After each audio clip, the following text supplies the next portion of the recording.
नाम ना छोड़िएगा, नाम जरूरी है। प्रिय भक्तों, और नाम कब जपें? लड़कपन में कि जवानी में कि बुढ़ापे में? भगवान का नाम जवानी में ले लो, बुढ़ापा आएगा इसकी कोई गारंटी है?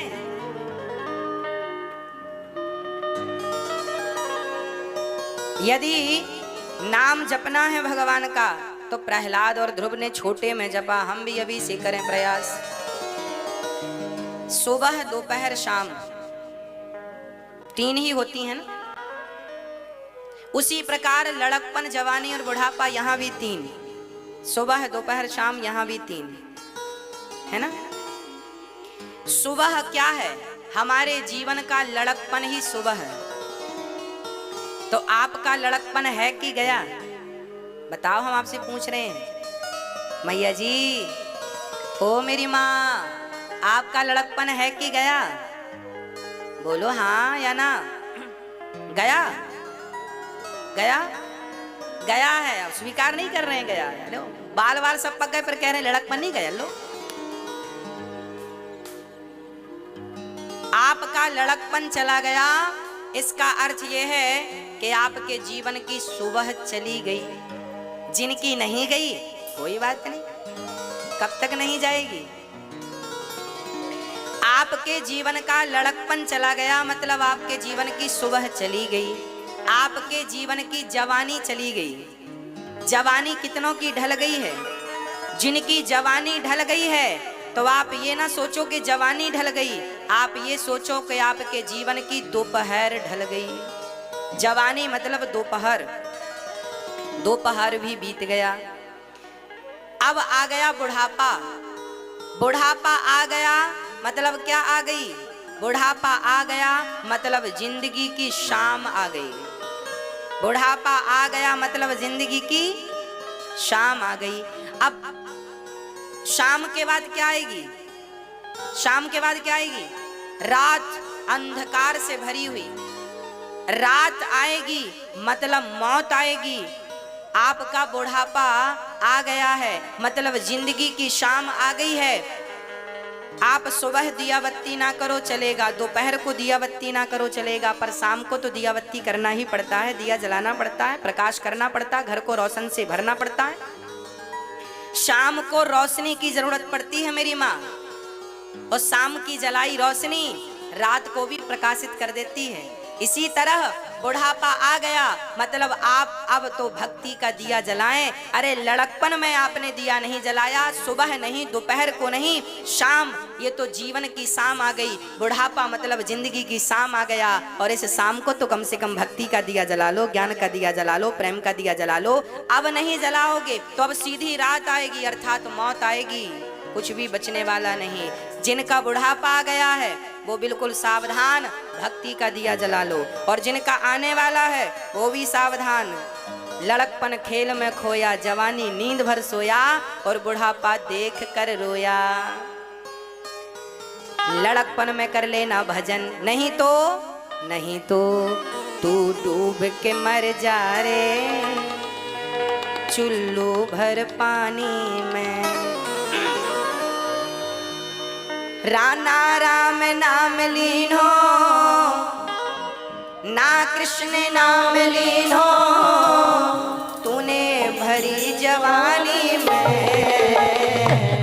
जवानी में भगवान का नाम नहीं लिया तो आसपास कहीं पानी हो तो देख लीजिएगा, दोनों हाथ उठाइए और ताली। ना राम नाम लीन हो, ना राम नाम लीन हो, ना कृष्ण नाम लीन हो, ना कृष्ण नाम लीन हो, तूने भरी जवानी में। तू डूब के मर जा रे चुल्लू भर पानी में। तू डूब के मर जा रे चुल्लू भर पानी में। ना राम नाम लीन हो, ना राम नाम लीन हो, ना कृष्ण नाम लीन हो, ना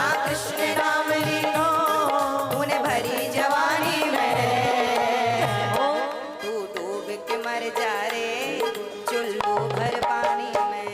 तू डूब के मर जा रे चुल्लू भर पानी में।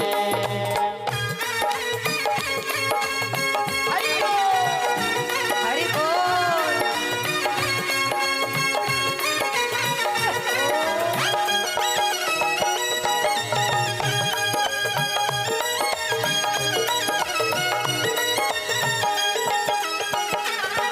काला यो दुनिया में मिल जाए वो माटी में। काला यो दुनिया में मिल जाए वो माटी में। एक दिन काया तेरी कस जाएगी काठी में। एक दिन काया तेरी कस जाएगी काठी में। पानी को बबूला है, पानी को बबूला है, पानी को बबूला है, पानी को बबूला है। मिल जाए वो पानी में। तू डूब के मर जा रे चुल्लू भर पानी में। तू डूब के मर जा रे चुल्लू भर पानी में। हो।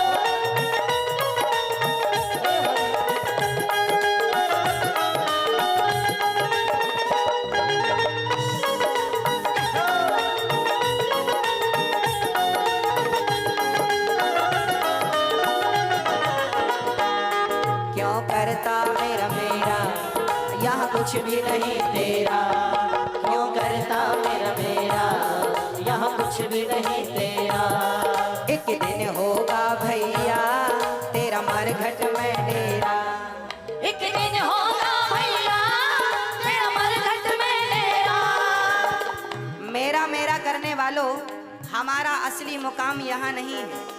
हम सबको एक दिन शमशान की यात्रा करनी पड़ेगी और आखिरी में जाकर वहीं गुजर बसर करनी पड़ेगी। इसलिए ज्यादा अहंकार से ये ना कहा करो ये मेरा है, असलियत तो कुछ और ही है। क्यों करता मेरा मेरा यहाँ कुछ भी नहीं तेरा। एक दिन होगा भैया तेरा मरघट में डेरा। एक दिन होगा भैया तेरा मरघट में डेरा। कुछ कमा के ले जा रे, कुछ कमा के ले जा रे, कुछ कमा के ले जा रे, कुछ कमा के ले जा रे। ऐसी जिंदगानी में। तू डूब के मर जा रे चुल्लू भर पानी में। तू डूब के मर जा रे चुल्लू भर पानी में। इसलिए कहते हैं भजन भगवान का लड़कपन में, जवानी में करना, बुढ़ापे का इंतजार ना करना, क्योंकि बुढ़ापा आता है इसकी भी कोई गारंटी नहीं है। हाँ, भजन करो मस्त जवानी में, बुढ़ापा किसने देखा है। भजन कर मस्त जवानी में, बुढ़ापा किसने देखा है। भजन करो मस्त जवानी में, बुढ़ापा किसने देखा है।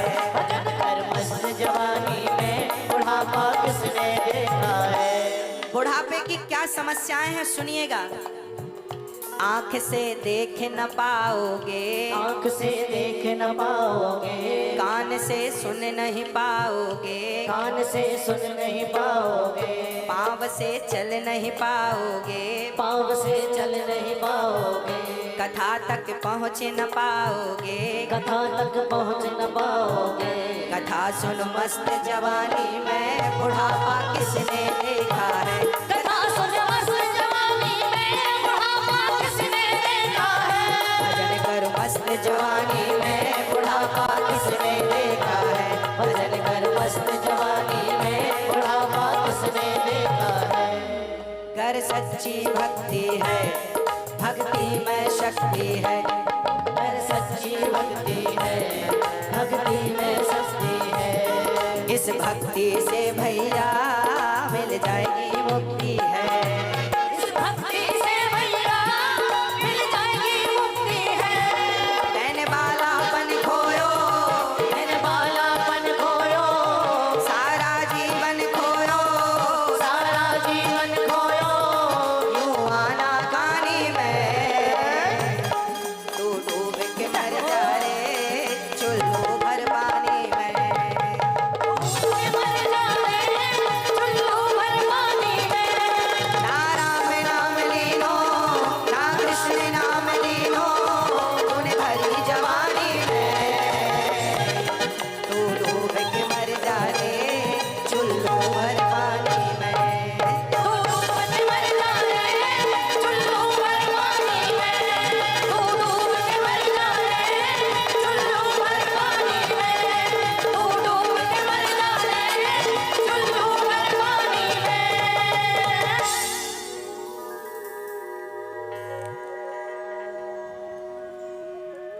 क्यों करता मेरा मेरा, यहाँ कुछ भी नहीं तेरा।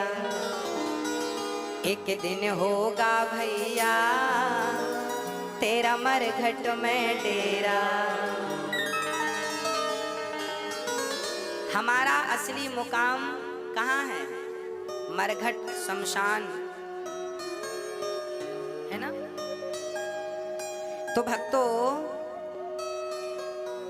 अजामिल जैसे पापी को मोक्ष मिला, अजामिल जैसे पापी को मुक्ति मिली। प्रिय भक्तों, एक बार इंद्र ने अपने गुरु का अपमान कर दिया।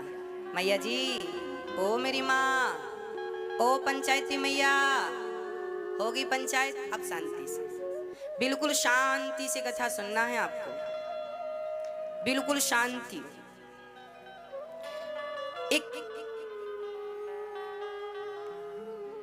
एक बार इंद्र ने अपने गुरु का अपमान कर दिया। जीवन में कभी अपने गुरुजनों का, बड़ों का अपमान ना हो, इसका आपको और हमें ख्याल रखना चाहिए। इंद्र ने गुरु का अपमान किया, गुरु जी नाराज होकर चले गए और गुरु की कृपा हटी, इंद्र पर दैत्यों ने कब्जा कर लिया। इंद्र मारे मारे फिरने लगे, बचाओ बचाओ गुरुजी बचाओ। तब ब्रह्मा जी ने कहा गुरु की शरण ग्रहण करो, विश्वरूप को अपना गुरु बनाओ। तब विश्वरूप ने नारायण कवच की दीक्षा दी और नारायण कवच से बलवान होकर इंद्र ने दैत्यों को पराजित कर दिया। ये नारायण कवच क्या है भैया जी? थोड़ा सावधान है आप लोग, बहुत सावधान रहिए। नारायण कवच क्या है मेरी माँ? भागवत के 6वें स्कंध के 8वें अध्याय में ये नारायण कवच का पाठ है। आप लोग भी अपने बच्चों को नारायण कवच का पाठ कराया करो। नारायण कवच का जो पाठ करता है, स्वयं भगवान उसके कवच बनकर उसकी सुरक्षा करते हैं। नारायण कवच का पाठ करने वाले की कभी अकाल मृत्यु नहीं होती। ये मैं आपको लिखित में स्टाम्प पे साइन करके दे सकता हूँ। नारायण कवच का नित्य पाठ करने वाले की कभी भी अकाल मृत्यु नहीं हो सकती। इसलिए नारायण कवच का पाठ किया करिए, बच्चों को कराया करिए। आपके घर में भागवत जी हैं कि नहीं हैं? भगवत गीता अलग है और श्रीमद् भागवत अलग है। श्रीमद् भगवत गीता केवल 700 श्लोकों की है और श्रीमद् भागवत महापुराण 18,000 श्लोकों का है। गीता प्रेस से श्रीमद् भागवत निकलती है, दोनों 2 खंडों में होती हैं। ऐसे वो खंड होते हैं, मैं आपको बता दूं, कभी जाइए। ये देखिए, ये प्रथम खंड है। एक ऐसा ही इतना बड़ा एक दूसरा खंड भी होता है, द्वितीय खंड। प्रथम खंड, द्वितीय। इन दोनों खंडों में भागवत होती है। एक तरफ संस्कृत होती है, एक तरफ हिंदी होती है। इसी में 6वें स्कंध में 8वें अध्याय में नारायण कवच है। नारायण कवच की इतनी सी पुस्तक भी आती है, 8-10 रुपए की गीता प्रेस से निकलती है। उसको खरीद लें और नारायण कवच की पुस्तक बच्चों के बैग में रख दें, बच्चों के बैग में। और एक शब्द ही सही नारायण कवच का बच्चों को पढ़ाया करिए। नारायण कवच यहाँ से शुरू होता। इतना पवित्र कवच है ये भागवत में। इसलिए भागवत सुन लेने मात्र से सारे कवच भी हो जाते हैं, सारे स्तोत्र भी हो जाते हैं, सारे गीत भी हो जाते हैं। इसलिए भागवत जी की पोथी अभी बैठ रही है, तो आप भी पूर्वजों के लिए बिठा सकते हैं, ताकि आपके जीवन में भी एक कवच आपको प्राप्त हो। नारायण कवच का वर्णन हम कर रहे हैं। ओम हरिर्विदध्यान मम सर्वे रक्षाम, न्यस्तांग्रि पद्मः पतगेन्द्र पृष्ठे, दरारि चर्मासिगदे सुचाप, पाशान् दधानोऽष्ट गुणोऽष्ट बाहुः, जले सुमां रक्षतु मत्स्यमूर्तिर्, यादो गणेभ्यो वरुणस्य पाशात्, स्थले सुमाया वटुवामनो व्यात्, त्रिविक्रमः खेवतु विश्वरूपः। ऐसे नारायण कवच का बड़ा अद्भुत वर्णन है। और आप नारायण कवच बच्चों को पढ़ें, कल्याण होगा। इंद्र ने इसी कवच के बल पर दैत्यों का उद्धार कर दिया और गुरु विश्वरूप से यज्ञ कराया, विश्वरूप का सिर काट दिया इंद्र ने अहंकारवश। इन्होंने राक्षसों को आहुति क्यों दे दी? यज्ञ में धोखे से आहुति दे दी उन्होंने। वो विश्वरूप थे, सबको विश्वरूप भगवान में देखते थे, तो आहुति दे दी। इंद्र को बुरा लगा, सिर काट दिया। तब इंद्र को ब्रह्म हत्या लगी। तब इंद्र ने अपनी हत्या 4 लोगों में बांटी, स्त्री को, वृक्ष को, जल को, और वृक्षों को, स्त्री को, जल को और पृथ्वी को। पृथ्वी में बंजर भूमि के रूप में वो ब्रह्म हत्या, स्त्री में रज के रूप में, वृक्षों में गोंद के रूप में और जल में झाग के रूप में वही ब्रह्म हत्या नजर आती है। इंद्र ने 4 लोगों में ये ब्रह्म हत्या बांटी और इंद्र उस हत्या से मुक्त हो गए। तब विश्वरूप के पिता का नाम था त्वष्टा। त्वष्टा ऋषि ने यज्ञ किया, यज्ञ से वृत्तासुर को प्रकट किया, जाओ इंद्र को मार के आओ। इंद्र को मारने चले, तब इंद्र ने दधीची ऋषि की हड्डियों का वज्र बनाया। हमारे भारत में ऐसे ऐसे दानी हुए हैं जिन्होंने अपनी हड्डियां भी कल्याण के लिए दान कर दी। जन कल्याण में यदि हमारी हड्डियां समाज के कल्याण के काम आ रही हैं तो हमने अपनी हड्डियां दान कर दी। दधीची इसका उदाहरण है। शिवी दधीची, ये शिवी वही हैं जिन्होंने एक तोते के बदले अपने शरीर को काटकर मांस दिया था, और ये दधीची वही हैं जिन्होंने हड्डियों का दान कर दिया, इसलिए कि मेरी हड्डियों से यदि समाज का कल्याण हो रहा है तो मेरी हड्डियां समर्पित हैं। प्रिय भक्तों, हमारे भारत में ऐसे दानी हुए हैं जिन्होंने हड्डियों का दान किया। इसलिए हम कहते हैं दान का संस्कार कभी ना छोड़िएगा। इसलिए ये दास अनिरुद्ध वृंदावन में वृद्ध माताओं की सेवा करता